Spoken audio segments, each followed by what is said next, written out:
वह रात अनामिका के जीवन की सबसे काली रात थी। जब उसने अपने माता पिता को सफेद कपड़ों में सर से लेकर पांव तक लिपटे हुए देखा था। शुरू में तो अनामिका को कुछ समझ में ही नहीं आया कि आखिर हो क्या गया है। फिर जब समझ में आया तो रोने का मन नहीं हुआ। उस समय अनामिका मात्र 12 वर्ष की थी और उसका छोटा भाई मात्र 7 वर्ष का था। एक ही झटके में अनामिका एक अलहड़ किशोरी से एक जिम्मेदार स्त्री बन गई। यूं तो उसकी सरपरस्ती के लिए उसके चाचा और उसकी चाची आ गए थे और वे दोनों उसे और उसके भाई पिंटू को उनके माता पिता के अंतिम संस्कार करने के बाद अपने साथ अपने घर ले गए थे। फिर भी अनामिका ने अपने भाई पिंटू की जिम्मेदारी स्वयं अपने ऊपर ही रखी। 7 वर्ष के पिंटू को स्कूल में दाखिल कराना, उसे पढ़ाना लिखाना, उसकी ड्रेस और कॉपी किताबें, कपड़े, खिलौने, मतलब कि सारा खर्चा अनामिका ने खुद उठाया। इसके लिए उसने छोटी मोटी ट्यूशन पकड़नी शुरू की। चाची ने पहले तो उसे बड़े प्यार से रखा, लेकिन फिर धीरे धीरे उस पर कहर ढाना शुरू कर दिया। पहले उसे घर के कामकाज में लगाया, फिर ताने मारने शुरू किए और फिर गाली गलौच और मारपीट करने शुरू कर दी। चाचा का प्यार और स्नेह अनामिका और पिंटू पर था, परंतु वे अपनी गृह लक्ष्मी के आगे बेवश हो जाते थे। यहाँ तक भी ठीक था। अनामिका के जीवन की दूसरी सबसे काली रात तब आई जब वह 16 वर्ष की हुई थी। तब उसकी चाची ने उसे 1 लाख रुपए के बदले एक रात के लिए किसी सेठ के हाथों बेच दिया। अनामिका सेठ के आगे खूब रोई, गिड़गिड़ाई, मगर सेठ ने उसे नहीं छोड़ा, उसकी एक नहीं सुनी। सारी रात वो दरिंदा सेठ उसे नोचता रहा। उस रात अनामिका एक बालिका से एक प्रौढ़ नारी बन गई। दूसरे दिन सुबह सेठ का ड्राइवर अनामिका को उसके घर छोड़ गया। अनामिका जब सेठ की गाड़ी से उतरी तब उस बेचारी के पैर जमीन पर सीधे नहीं पड़ रहे थे। डगमगाते कदमों से किसी तरह से वह घर के अंदर पहुंची। घर में पहुंचते ही उसका सामना उसकी दरिंदी चाची से हुआ। उसकी चाची के चेहरे पर एक कुटिल मुस्कान थी। उसका मन हुआ कि अपनी चाची का मुंह अभी नोच लूं, मगर न जाने क्या क्या सोचकर वह शांत रह गई और बिस्तर पर जाकर कटे पेड़ की तरह गिरकर रोने लगी। रोते रोते न जाने कब उसे गहरी नींद आ गई और वह सो गई। अनामिका जब जागी तो उसका रोम रोम कांप रहा था। आंखें खुलने के बावजूद भी चुपचाप बिस्तर पर पड़ी रही। मन में न जाने क्या क्या विचार आते रहे। एक विचार ये भी आया कि जब उसकी देह इतनी कीमती है तो क्यों ना वह स्वयं इसका उपयोग करे। अपने जिस्म की कीमत किसी दूसरे को क्यों दे। देह उसकी नष्ट होगी और मजा दूसरे क्यों मारे। इस समय शाम के 5 बज चुके थे।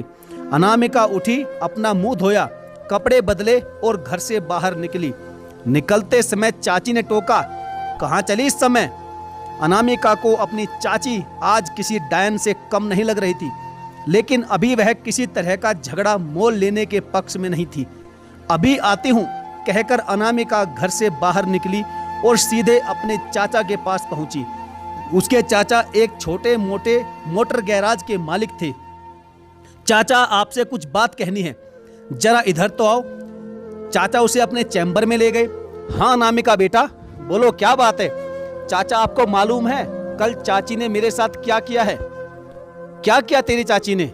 कल रात तुम्हें घर पर ना देखकर मैंने उससे पूछा तो उसने कहा था कि तुम अपने किसी सहेली के घर शादी समारोह में गई हो, सुबह तक आ जाओगी। चाची ने तुमसे झूठ बोला था चाचा। असलियत तुम्हें मैं बताती हूँ। चाची ने मुझे एक सेठ के हाथों बेच दिया था और मैं रात भर उस सेठ के बेडरूम में थी। यह कहते हुए अनामिका फूट फूट कर रो पड़ी। क्या तेरी चाची इतनी नीच हो गई है। आज मैं उसका खून पी जाऊंगा। चाचा की आंखें क्रोध से लाल हो गई। चाचा, आप जो चाहे कीजिए, मगर अब मैं आपके घर नहीं रहूंगी। तो कहाँ जाएगी बेटा, ये दुनिया अकेली लड़की को जीने नहीं देती। चाचा, मेरे साथ जो अपनों ने किया उससे ज्यादा और क्या करेंगे। तो ठीक है बेटा, मैं तुम्हारे लिए कहीं अलग घर खोज देता हूँ। अरे चाचा रहने दो, वो भी मैं खुद खोज लूंगी। चाचा बोले, शायद तुम अपने चाचा से भी नाराज हो। नहीं चाचा जी, लेकिन अब मैं अपने पैरों पर खड़ी होना चाहती हूँ, बिना किसी का एहसान लिए।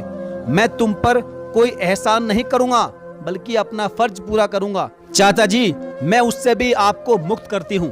यह कहकर अनामिका उठकर चली गई।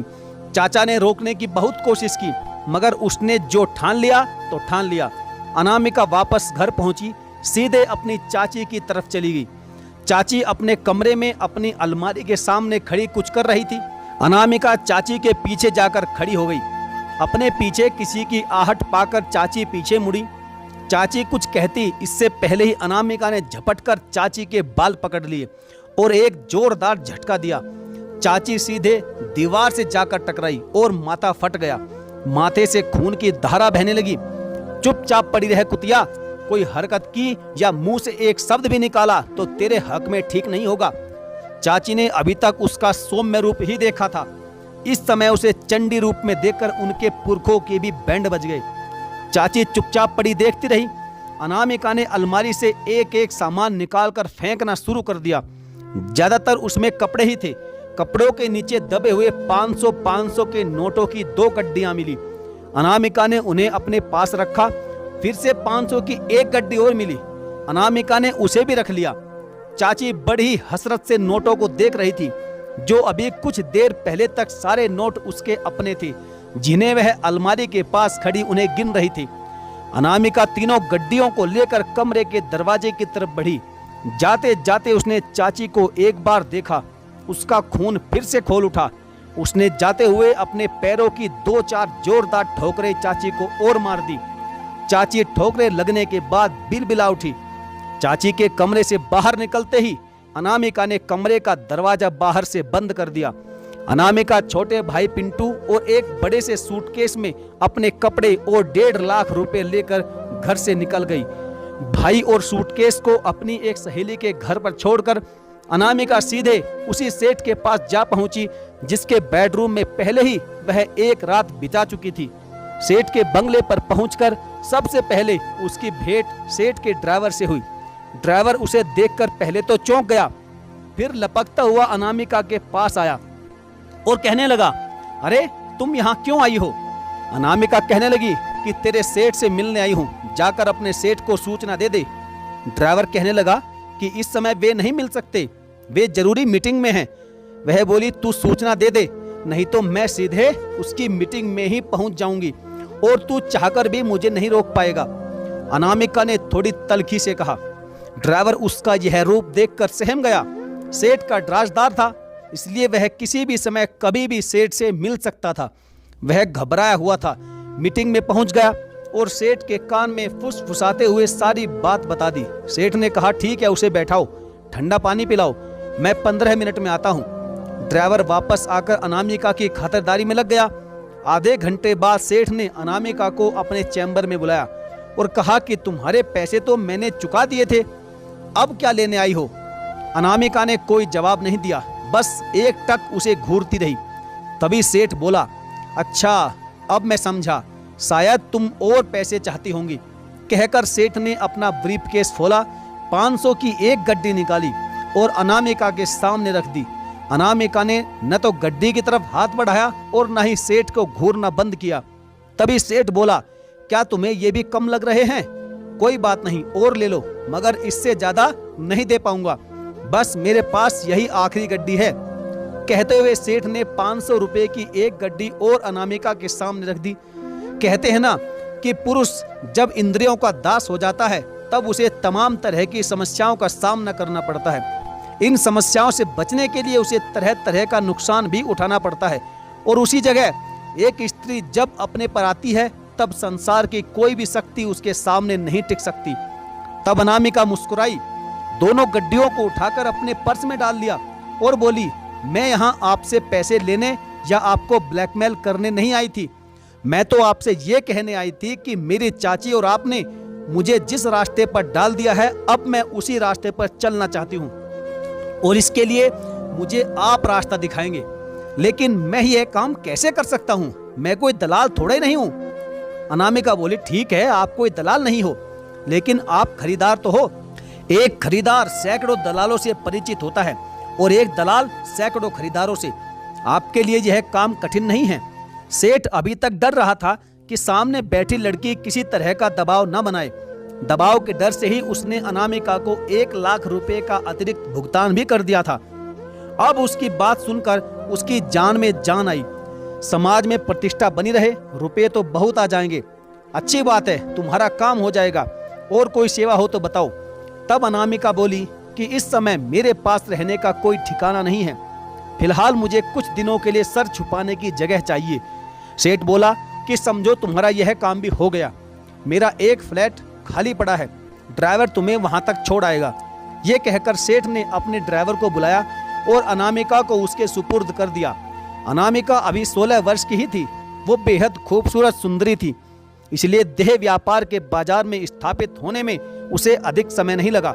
जब वह 17 वर्ष की हुई तब तक वह देश की हाई प्रोफाइल कॉल गर्ल्स में से एक थी। इस एक वर्ष में उसने अपना फ्लैट खरीद लिया था। भाई के नाम एक खाता खोलकर उसमें अच्छी खासी रकम भी जमा कर दी थी। अब उसे पिंटू के कुछ और बड़े हो जाने की प्रतीक्षा थी, ताकि उसे किसी हॉस्टल में डालकर उसे अपनी छाया से भी दूर कर सके। 7 वर्ष बीत गए। अनामिका और भी ज्यादा निखर आई थी। पिंटू अब 15 वर्ष का हो गया था। पिछले वर्ष ही उसने पिंटू को देश के एक प्रतिष्ठित विद्यालय में भर्ती करा दिया था। अब पिंटू उसी विद्यालय के हॉस्टल में रहता था। आजकल अनामिका को निरंतर बुखार रहने लगा था। बहुत इलाज करवाने के बाद भी जब उसका बुखार नहीं उतरा, तब डॉक्टर्स की सलाह पर उसने अपना ब्लड टेस्ट करवाया। रिपोर्ट आने पर अनामिका के पैरों तले से जमीन खिसक गई। उसे एड्स हो चुका था। हालांकि अनामिका अब तक लाखों रुपए कमा चुकी थी, भाई के भविष्य के प्रति भी आश्वस्त थी, फिर भी पिंटू अभी भी छोटा था। ईश्वर यदि उसे 4-5 वर्ष का समय और दे देता तो फिर उसे कोई चिंता नहीं थी।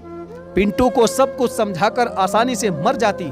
जीवन अभी उसे मरने की अनुमति नहीं दे रहा था, मगर ईश्वर का विधान मनुष्य की इच्छाएं और उसकी आवश्यकताओं से संचालित नहीं होता। ईश्वर का सारा गणित, सारे विधान उसके अपने नियमों के आधार पर चलते हैं। एक बार तो अनामिका के मन में विचार आया कि जिस समाज ने उसे यह प्राणघाती बीमारी दी है, उसी समाज को वह इस बीमारी को वापस लौटाती रहे। समाज इस लायक नहीं कि उसके साथ सहानुभूति रखी जाए। परंतु फिर उसकी अंतर आत्मा ने उसे समझाया कि ऐसा करना उचित नहीं होगा।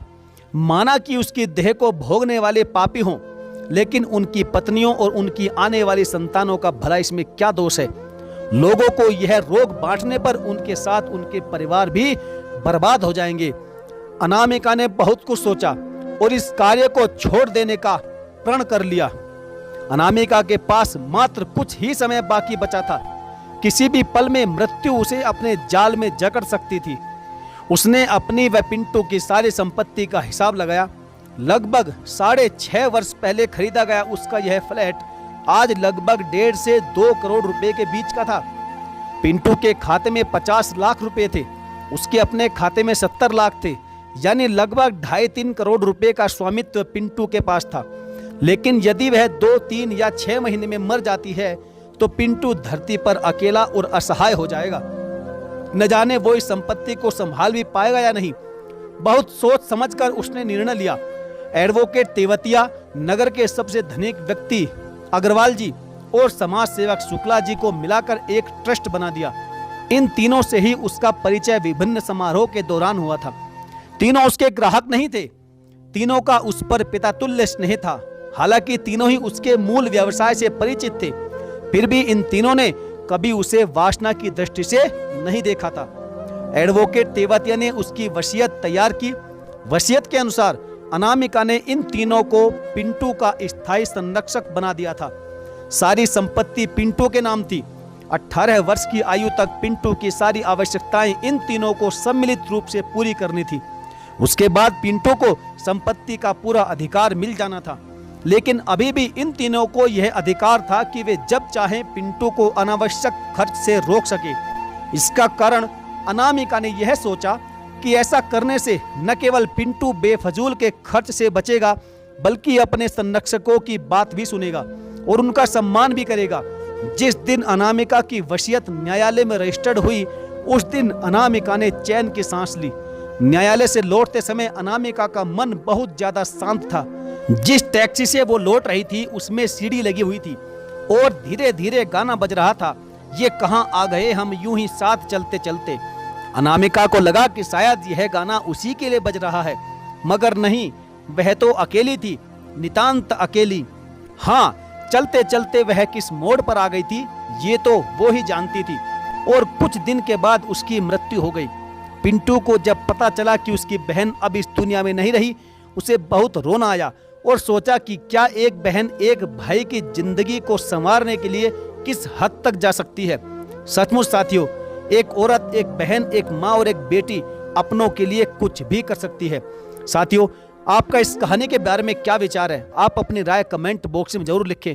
क्या आपको अनामिका का यह फैसला सही लगा या गलत? और हाँ, यदि आपने अभी तक हमारे चैनल को सब्सक्राइब नहीं किया तो सब्सक्राइब करके बेल आइकन को जरूर प्रेस कर लीजिएगा। तो चलिए साथियों, मिलेंगे फिर और किसी दमदार और बेहतरीन कहानी में। तब तक के लिए धन्यवाद। जय हिंद।